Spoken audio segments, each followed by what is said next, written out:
Absolutely pristine. I just got done a little bit ago vacuuming it all out, and I do it old school. I walk around the top, even though you're not supposed to. But I stand right on top of these pillars, you know, where you don't want to stand in the middle because there's really no support there. I didn't have any problem. You know, you go around, you get everything up out of here. And the problem we've been having with this setup is the skimmer basket itself. When it's running, there's that little plastic basket is in there, and when this thing's got two different speeds, right? When this thing is running on high speed, it's got some vacuum in it, and it blows out pretty stoutly.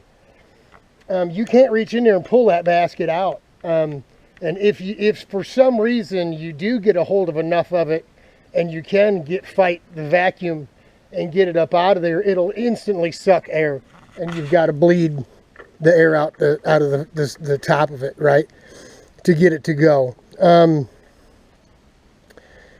Why am I telling you all this? Well, I did the vacuuming, and I left the vacuum in the pool and left it running because I didn't want to have to deal with any leaves or trash getting back out. Now there's, you know, you use this deal here.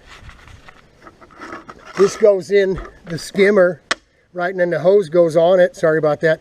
So it's all sealed up, but I mean, if there's anything on top of the pool, which there was, and it'll still, if there's any leaking or suction, it'll get in there.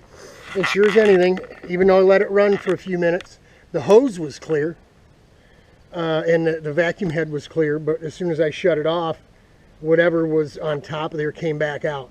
And after spending all this time cleaning this thing, man, I was like furious. Of course, I grabbed the short little skimmer because that's the only one I had. I was standing right here, and I'm trying to, because this stuff is going, right? The water was already churning from the pump running. I mean, it's still exiting out the hole there. And yeah, you know what happened. I get up on top of this thing here. You see it's loose. Trying to chase these things so before they sink and get to the bottom of the pool. And I went for a ride. That's a good 4 foot, folks. And this thing moved like this, and down I went.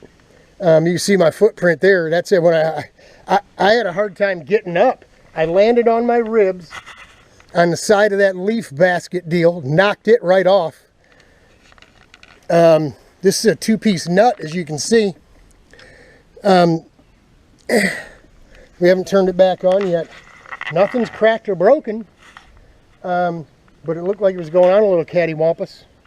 And when I initially turned my valves back on and let this thing fill up with water, it looked as though it was draining out of there, and it didn't look like it was straight. So what we'll do is you have to find out if this thing's botched, what part of it's botched, and we'll get to the pool store tomorrow and get it fixed. But hey, listen, man, if you can't laugh at yourself, 59 years old, and I went feet, what did my dad used to call it? Ass over apple cart. Right? Right down here, man. Thank God I might have fallen on this. I don't know. I've went in the house. I've changed my clothes, because once I knocked that thing off, it was just, it was insult to injury. It soaked me down too, you know. Yeah, go ahead, laugh, Bob. I just talked to Joe Wallace. He kind of giggled a little bit, and I'm not upset. You know, go ahead. I mean, hey, if you can't laugh at yourself, you got no business living life right now. The world is upside down, and you still got to be able to keep a smile on your face. I mean, these things like this, lost folks would have been cussing, swearing, GDing, and all that kind of thing. Not me. I got up and I thought, you got to be kidding me, man. I was still worried about the leaves that got into the pool. So, dang, it's sore. It's no, I can breathe. I can take deep breaths, so my ribs aren't broke. But it is pretty sore, and I do got a nice gouge scratch on my back when I went in and took those wet clothes off. I've got a little something going on in my elbow here. Got a little something going on in the back of the knee, and looks like I took a chunk out of the back of my foot there. I peeled a big old piece of skin off of there. Of course, the left foot, right? Here we go again. Woke up this morning and these ankles looked good. I must have hit that one there. That rosy red spot's usually always there. This is from cutting grass yesterday. Something about something out here in this grass that doesn't agree with me, but hey, we're already up to 6 minutes. We've done enough for today.